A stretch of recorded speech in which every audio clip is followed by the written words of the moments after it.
Shalom Adonai, Yeshua HaMashiach, Hamaleh Hamalehim. É uma alegria estar mais uma vez aqui, retornando com o tema porque o professor Gerson, o pastor Gerson, conhecido, saiu do sistema religioso. Nós estamos sobre o tema, ainda na continuação, porque esse sistema mente acerca da grande tribulação numa escatologia desordenada, antibíblica, sem respeitar a exegese e sem respeitar as declarações que saíram dos lábios de Jesus Cristo, a qual estão registradas no Evangelho de Mateus, capítulo 24, em Lucas, capítulo 21 e em Marcos, capítulo 13. Nós paramos em São Lucas, capítulo 21, versículo 24. Estamos hoje aqui na cidade de São Miguel do Oeste, na rua Rodolfo Speer, 670, na rua da delegacia, próximo da creche do bairro Salete, aonde estamos com os nossos cultos de adoração e também nossa escola bíblica, aonde aprendemos as escrituras sagradas através dos originais, que não são originais, mas os originais existentes dentro do hebraico e dentro do grego, para uma melhor interpretação, trazendo até você as águas mais claras, mais limpas, que foram toldadas pelo sistema religioso. Lucas 21, 24 diz: cairão a fio de espada e serão levados cativos para todas as nações, e Jerusalém será pisada pelos pagãos, até se completar os tempos das nações. Depois, se Jesus, querido, aqui nós temos que entender uma coisa. Muitos querem dividir, querido, o capítulo 24 e os sermões proféticos de Jesus em dois estágios proféticos. Só que nós vamos ver dentro do contexto que é impossível, querido, é impossível nós dividirmos em dois períodos proféticos, amados, as declarações proféticas de Jesus. Por quê? Porque Jesus, ele sempre falou e declarou desta forma, que todas essas coisas, quando ele fala todas essas coisas, não tem como você dividir todas em meias. Todas é todas. Meias é meia. E Jesus, ele não é como o sistema religioso que cria meias verdades para que o texto se encaixe dentro do seu cárcere, dentro de sua prisão teológica, manipuladora, enganadora, que leva muito a uma escravidão e uma crença em mentiras que Jesus nunca declarou, que Jesus nunca ensinou, e que muitas vezes está diante de seus olhos, mas eles não veem, porque suas mentes são condicionadas, seus olhos são colocados escamas, e sua mente, e seu entendimento, e sua capacidade de pensar e raciocinar são acorrentadas, são quebradas, são destruídas com muita astúcia através de manipulações de versículos bíblicos costurados para que venha cobrir, querido, a possibilidade de você raciocinar. Quando nós vemos aqui a expressão de Jesus, que o povo de Israel seriam levado a todas as nações como escravos, eu quero perguntar para você, se esse texto, ele está dentro da profecia da grande tribulação, se Jesus, na grande tribulação, vai destruir todas as nações, como que essa profecia vai se cumprir? Como que Jesus vai levar o povo de Israel escravo, cativo, escravo? Jesus vai levar o povo de Israel para onde? Se ele vai destruir tudo. Como escravo. Para onde? Para o seu reino, para onde? Como escravo. Aonde que Jesus vai escravizar o povo de Israel no seu reino? Depois da tribulação. Para você que crê que Jesus irá depois da tribulação ou antes da tribulação, como que você encaixa esse versículo que está falando da grande tribulação? Esse versículo ele só se encaixa dentro, querido, do período profético da geração a qual Jesus falou que era a geração má e incrédula. Porque foi esta geração que muitos morreram, querido, quando Jerusalém foi sitiada. E no ano 130, por aí, 133, o imperador Adriano, tá, numa segunda guerra judaica-romana, ele leva cativo, escravo para todas as nações, todo o remanescente que sobrou em Jerusalém, em Israel, e proíbe que os judeus pudessem viver na sua própria terra, fazendo um decreto que se encontrasse alguns judeus em Jerusalém, que ele fosse morto. Então, assim, Jerusalém foi pisada pelos pagãos, porque deixou de ser habitada pelos judeus. Então, assim, os gentios começaram a pisar Jerusalém, e então foi cumprida esta profecia. E isso, querido, o sistema religioso não te fala. Ele não te esclarece.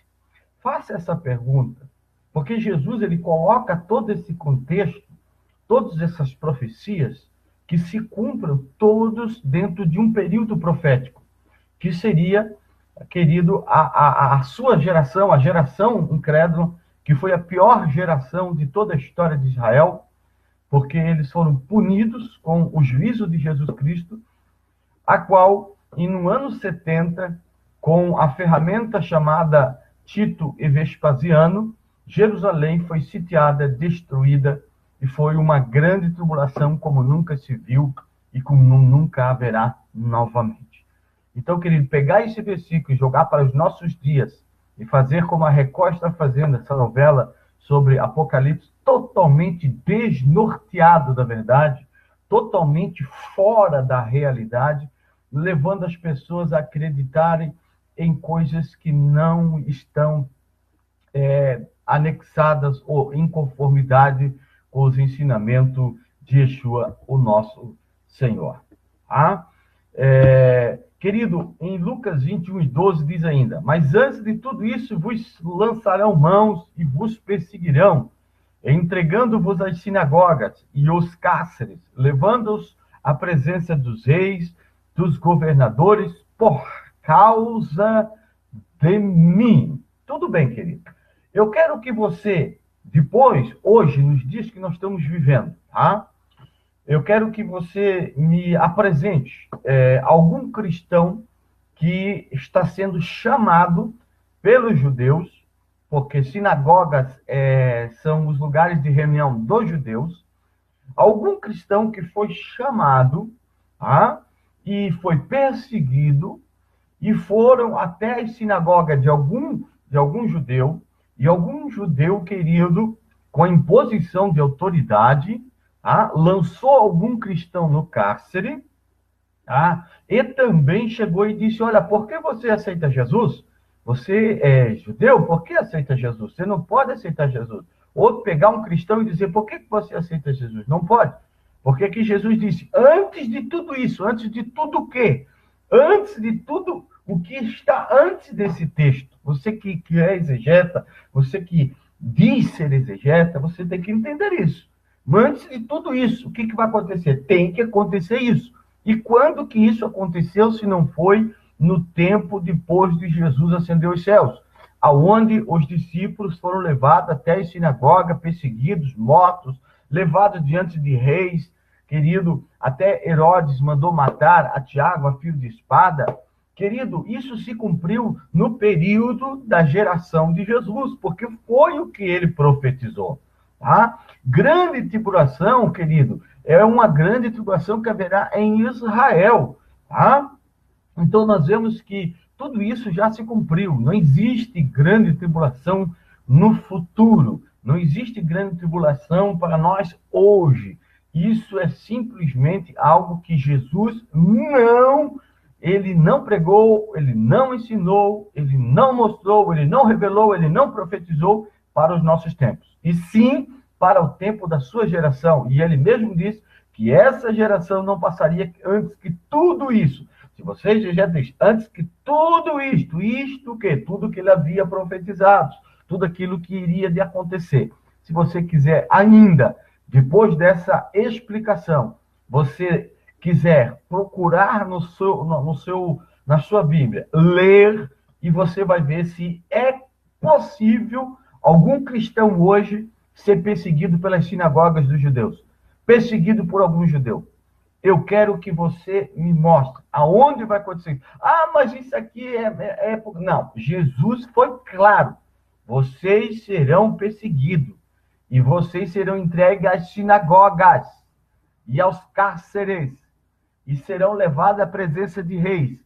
Pedro foi levado à presença de reis, Paulo foi levado à presença de reis, Tiago foi levado à presença de reis, se cumpriu na íntegra. Hoje não tem como se cumprir. E é um versículo que está dentro da profecia da grande tribulação. Vamos ainda para frente. Em São Mateus 24:3 diz assim: indo ele assentar-se no Monte das Oliveiras, chegaram os discípulos e, estando a sós com ele, perguntaram-lhe quando acontecerá isto e qual será o sinal da tua vinda e o fim do mundo. Né? Eu já li para vocês que diz assim no grego: katemenu de autu epitu horus tu elaion proselton autu roi matetai kai idian legontes eipernin pote tauta estai kaiti semeiontes ses parosias kai sunteleias tu aionos. Querido, aionos não é mundo. Aionos é geração. Então, esse versículo, dentro da melhor interpretação, da melhor exegese, da melhor tradução, ficaria assim: e qual o sinal da tua vinda e do fim desta geração? O fim desta época, o fim desta era profética, desse ciclo profético que Jesus está profetizando. Tá? Mas o sistema religioso, a tradução Almeida, a tradução Vulgata, a tradução manipuladora, a tradução enganadora, a tradução que te engana com apoio de entidades que se dizem ser entidades sérias, fazem com que você... Porque a mesma Sociedade Bíblica do Brasil, que apoia a versão Almeida Revista e Atualizada, é a mesma que também, querido, no interlinear grego-português, está lá a palavra aionos. E quando você vai no dicionário procurar o que significa aionos, você não vai ter nenhuma revelação de que essa palavra significa mundo, mas sim geração, época, era. Tá? O mais claro, uma geração. Por quê? Porque está dentro do contexto, porque Jesus vai dizer mais na frente que não passaria essa geração sem que tudo que ele havia profetizado se cumprisse. Então, você que quer continuar acreditando na mentira, continuar acreditando no engano, eu desafio você a você procurar na sua Bíblia. E você, então, vai ver que isso não é loucura dos que ciberneticamente de abrindo a mente através do Face, através da internet. Querido, que você possa ter uma mente limpa, uma mente purificada, uma mente liberta de você raciocinar, de você ter uma atitude de pesquisa, de estudo, para você ver o quanto você foi enganado. Eu não quero aqui que você venha olhar para mim ou acreditar em mim, mas acredite naquilo que você diz ser o maior livro de regra de conduta cristã, que é a Bíblia Sagrada. Eu estou aqui te trazendo no original grego, mostrando para você as tendenciosidades, por que eles colocam o mundo, por que eles não colocam geração, porque se eles colocar geração, eles têm que admitir que por décadas, tá? Por muitos anos, tá? Eles te ensinaram errado, eles te ensinaram ao contrário da verdade, porque eles se sistematizaram e se apegaram a esse sistema e com um cavalo ficam olhando só para frente e não olharam para os lados e não viram que estavam equivocados, que estavam errados e hoje tem medo de falar a verdade. Vamos para frente. Em São Mateus 24:34 diz: em verdade vos declaro. Jesus diz: não passará o quê? esta geração, antes que tudo isto aconteça. Será que sua vinda era para 2000 anos depois? Se aqui Jesus está dizendo, eu vos declaro, não passará esta geração. Será que Jesus está mentindo? Será que o nosso português aqui está errado? Ou sou um sistema religioso que diz, não, essa é a geração dos últimos dias. Não, Jesus está afirmando que era a geração dele. E isso quer dizer, então, que Jesus viria e aplicaria juízo e uma grande tribulação sobre o seu povo, o povo de Israel, que aconteceu no ano 70. Diz assim em grego, Amém, legon rimin, roti ume parelte, geneia, geração, aute eos ampanta, tautar genetai. Eu queria que você parasse e meditasse. Em verdade vos declaro. Isso Jesus dizendo para os seus discípulos que estavam ouvindo. Não vai passar a geração de vocês antes que tudo isso que eu falei, tudo isto que eu falei, todos os sinais que eu disse que viriam e que aconteceriam antes da destruição do templo. Tudo isso não vai acontecer no tempo de vocês, na geração de vocês. E não há 2000 anos atrás. Que você possa pensar, leia e raciocine. Ainda diz em Mateus 26:64, Jesus respondeu, sim, além disso eu vos declaro, que vereis doravante o Filho do Homem sentar-se à direita do Todo-Poderoso e voltar sobre as nuvens do céu. Ele disse isto a uma pessoa que morreu. Quem pessoa? Para quem ele disse isso? Para Caifás. Quando nós vemos a expressão sobre as nuvens, essa é uma expressão judaica. Por isso que você precisa entender o contexto judaico. Você precisa entender a expressão judaica. Que vir sobre as nuvens é uma expressão sobre juízo de Deus. Que Jesus viria sobre as nuvens para aplicar o juízo que aquela geração ela merecia, porque dela seria cobrado o sangue dos profetas. E isso aconteceria durante a grande tribulação que viria sobre os judeus, que aconteceu no ano 70 e no ano 130, com o general Tito, Vespasiano e o imperador Adriano. E em Mateus 16:28, nós vemos ainda, em verdade vos declaro, muitos destes que aqui estão não verão a morte. Muitos de vocês não vão ver a morte, sem que tenham visto o Filho do Homem voltar na majestade do seu reino. Jesus voltou, querido, para os discípulos. Ele veio em nuvem para juízo, mas isso são palavras metafóricas. No ano 70, nós vamos ver mais isso mais à frente, mas já vou adiantar, que Flávio Josefo diz que houve muitos sinais nos céus, e um dos sinais é que ficou uma espada, tipo de uma cruz, em cima da cidade de Jerusalém por um ano. Isso são coisas que o historiador conta, mas que ninguém fala. Por quê? Porque não é viável falar. Porque não coopera para com a expressão, a interpretação que é questionável, a interpretação errônea, um assassinato da verdadeira exegese dos textos, nós vemos aqui.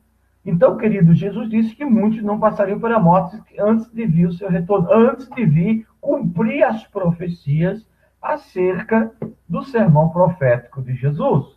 E ainda em Mateus 10:23, diz assim, se vos perseguirem numa cidade, fugir para outra. Em verdade vos digo que não acabareis de percorrer a cidade de Israel antes que o Filho do Homem venha. Agora eu te pergunto, os discípulos não terminaram de percorrer a cidade de Israel? Um país que é mais pequeno do que o estado de Santa Catarina e algumas grandes cidades? Será que eles não terminaram? Sim, eles terminaram de percorrer as cidades, sim. E isso é mais um prenúncio de que Jesus viria no período da geração dele. Porque isso se cumpriu na geração dele. Os discípulos foram ao norte, sul, leste e oeste. Eles foram aos quatro cantos. E percorreram, sim, falando do amor de Jesus. E depois, quando eles terminaram, eles foram para as outras nações conhecidas da época. Então, não existe como nós acreditarmos numa grande tribulação futura. Me desculpe, não pelo sermão profético de Jesus. Se você quiser acreditar na teologia sistemática, corrompida do sistema religioso, aí é você e Deus. Tá? Eu não vou discutir sua fé. Tá? Mateus 24, 7, interessante, diz assim: levantar-se-á nação contra nação, reino contra reino. Engraçado, se isso aqui fosse para todos nós, para o globo terrestre, se essa grande tribulação fosse para todo o globo terrestre, o português não teria que estar aqui nações contra nações e reinos contra reinos? Mas aqui é engraçado, você nunca percebeu isso? Aqui está nação contra nação, Israel contra Roma, reino de Israel contra reino de Roma. E haverá fome, pestes e grandes desgraças em diversos lugares. Querido, que Deus possa te abençoar de uma forma especial e que essa palavra possa entrar no seu coração e que nós possamos continuar numa outra oportunidade. Mas medite procure, pesquise. Não olhe para mim. Olhe para aquilo que eu estou fundamentando, aquilo que eu estou expressando. Eu estou usando a sua Bíblia. Olhe, se ali está nações contra nações, reinos contra reinos. Aqui está nação, uma. Olha, aqui, ó, meu dedinho aqui, ó. Uma nação contra mais uma nação. Um reino contra mais um reino. Israel, Roma, Israel, Roma. Deu para você entender? Nada aqui tem a ver com futuro. Nada tem aqui a ver com os sinais do arrebatamento. Os sinais da volta, que é vinda. E Jesus veio sobre as nuvens para aplicar juízo no ano 70 sobre Israel. Shalom, Adonai, e até a próxima, em nome do Senhor Jesus Cristo. Amém.